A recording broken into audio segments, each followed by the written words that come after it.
Nervozita ani tak nie, ale hrozné napätie. Už to cítiť proste, že to mužstvo je vo veľkom napätí. Už tá doba bola veľmi, veľmi dlhá a to čakanie je nepríjemné. Takže už len čakáme, kedy to vypukne a nech už hráme proste. Viem, čo ma čaká a viem, že proste ten začiatok toho zápasu alebo polka zápasu nemusí byť veľmi úspešná z našej strany, lebo ten timing, to načasovanie tam nebude u tých hráčov asi také, ako sme zvyknutí. Takže ja musím byť pripravený o to viacej.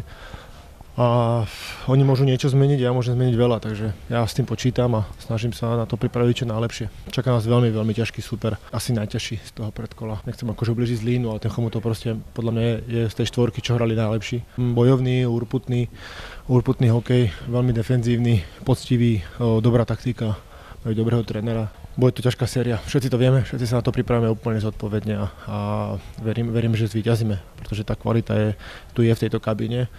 Len to musíme preniesť na ľad, ale všetci vieme, že nás čaká ťažký súper, pre ktorý máme veľký rešpekt, ale proste to sebavedomie na našej strane. Ten organizmus to už cíti a každý vie, že ide o všetko. Ja si myslím, že na tom ľade to bude trošku vidno, že proste tie súboje budú hádzať sa do striel, to predbránkový priestor, budú tam píchanie do brankára, bude tam nepríjemné situácie, proste všetko sa pôjde úplne na hranu, úplne na dorast a to je vlastne to play-off. Samozrejme divácké návštevy, mediálna pozornosť, to všetko vlastne zvyšuje tú atraktivitu tohto obdobia.